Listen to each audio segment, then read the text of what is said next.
you're wondering how to get out of perfection paralysis, you're in the right place. Let's get started.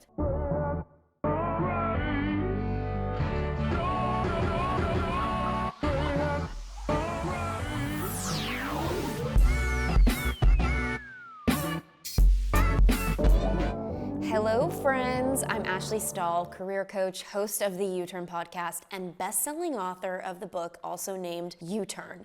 Get unstuck, discover your direction, design your dream career. Today, I want to talk about perfection paralysis. Perfectionism is the ultimate mask people wear when they are so scared of failure. I'll say that again for the people in the back. Perfectionism is the mask that people wear when they are so scared of failure. This means that in order to release perfectionism, you must release your limiting beliefs about failure. In a way, perfectionism is a trick in your mind that helps you feel safe. Perfectionist tendencies can help you feel as though you'll dodge failure, humiliation, or misstepping. But the reality is that we're all human. And whenever we put ourselves out there, there's always a risk of failing. And the mind, your ego, wants to avoid that at any cost. And because of this, it obsesses over perfecting the task as a way to save you from pain or vulnerability. And yet, it's called perfection paralysis. We get paralyzed by our desire to be perfect. We procrastinate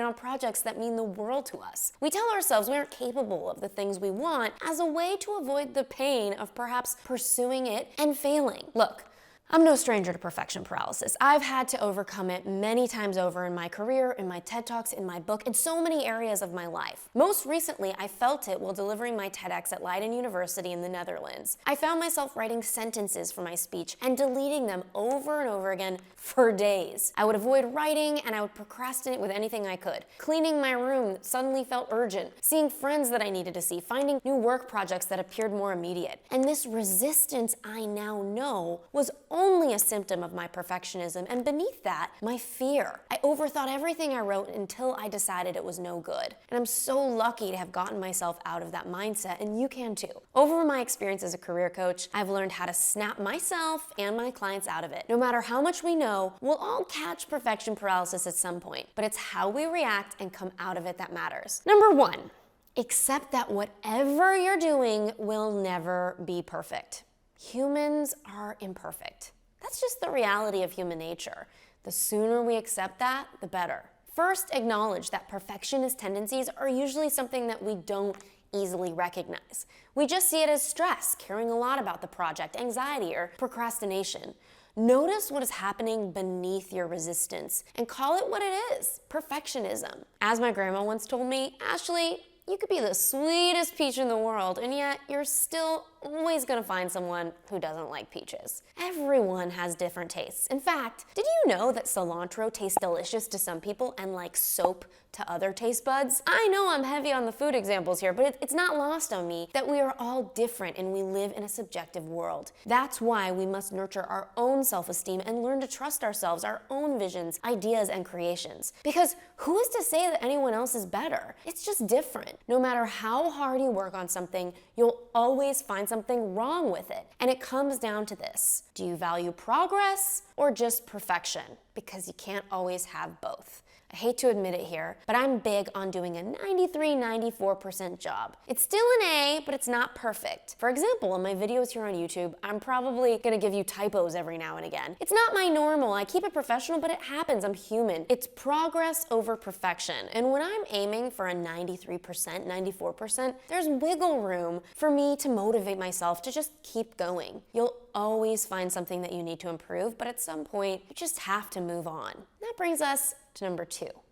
Lower your expectations, at least down to the standard of you being a human being. You don't need to have low bar, but being human, giving yourself permission for that, such an act of self-love, and forcing yourself to be perfect can be such a fearful act of self-loathing. Accepting that your work will never be perfect means shifting your expectations from a place of perfection to one that's realistic. Remember, it's okay to be a human, and if we forget that, we're setting ourselves up for failure. So how do we know where to set the expectation bar? Honestly, stop when you believe it's good enough. Don't go any further. Think about if it's good enough for someone else to see. If so, it's probably time to stop working on it. And if you struggle to know that, show your work to someone else and ask if they think it's good enough to be called complete. In fact, when I read my book for Audible, I remember noticing some repeated concepts here and there, and the perfectionist in me was wanting to call my publisher and insist that they deleted some of those sentences. And then I realized maybe the people reading this need to reread some of these concepts. It's not hurting anyone to have a little refresh, you know? Perfectionism and perfection paralysis often stems down to all or nothing thinking. A perfectionist believes that something is either perfect or it's not. There's no in between. But when we think about it, this isn't a logical way to think about anything because we live in a world that is incredibly gray. Besides, the idea of perfection itself is so subjective. Number 3, work on one piece of the project at a time. One of the best ways to overcome perfection paralysis is to break a larger task down into smaller bite-sized pieces. This also requires you to be incredibly realistic about your time and what you can do. Breaking down tasks into smaller parts makes them more manageable and a whole lot less overwhelming if you know yourself enough to say, hey, that mini task that's part of my bigger task will actually take a day. And you actually schedule enough time for it. In fact, when I write a blog post for my Forbes column, I not only calculate an hour to write it, but I calculate 2 hours of me pacing around the house thinking because I know myself. I know that I'm gonna be thinking, and that's how my brain works. Know thyself. Research shows that it's easier on the brain to focus on one thing at a time. This brings us to number 4, which is huge. Check your negative self-talk or even tune into your sense of self. How are you talking to yourself? Are you even paying attention? If you're stuck in perfection paralysis, most likely you're not really aware of your inner dialogue about it. And when it comes to being stuck, your thoughts are everything. They're incredibly powerful. And since pretty much everything we think is made up, we might as well make our thoughts work in our favor. Am I right? When you feel tense, stressed, or as though your peace is disturbed, stop and consider asking yourself this simple question. What am I thinking about right now? What am I believing right now? And best of all, is it actually true? Are you sure? I even ask myself often, what's the worst thing that can happen? Only to find that the thing I'm focusing on is rarely a big deal. Remember, you're not your thoughts. Thoughts are just like clouds floating by in the sky, and the problem is that you can choose to buy into a threatening one that could be just as true, if not less true, than a positive one.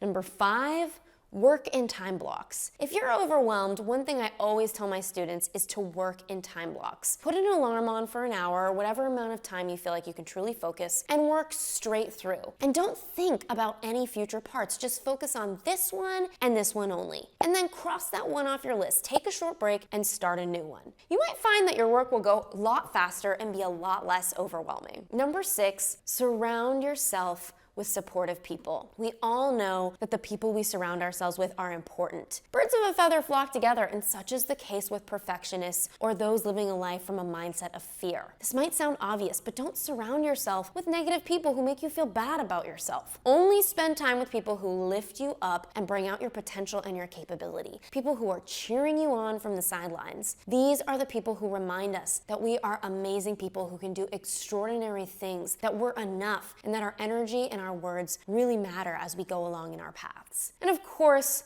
the most supportive person in your life should always be yourself. Find a way to appreciate yourself in these moments that you're putting yourself out there. It's not easy, and it requires a lot of self-love and kind words to do it. And that brings us to number 7, which is to celebrate the milestones and reward yourself. Finally, you've got to remember to celebrate. After each milestone, time block, day, or whatever works best for you, take a moment to celebrate. Why did we all get so serious? I get it. The world can be heavy. That doesn't mean we need to stop celebrating the good. Remember that each step you take means you're a little bit closer to overcoming your perfection paralysis, which is a huge cause to celebrate. Give yourself a pat on the back. Reward yourself with a fun night out, maybe a bubble bath, or for me, it would be indulging in my guilty pleasure, some dark chocolate, rap music, and nights out with friends. Rewarding yourself will keep you motivated and ready to go the next day. Besides, all work and no play is never good for the mind, am I right? So whether you can feel it or not, you can beat your perfection paralysis and kick that project in the butt. You have the full ability to get started and really crush it. It starts with knowing how worthy you are, my friend. Your worthiness is your birthright, and you've got nothing to prove. You don't have to live in fear anymore. I'm rooting for you.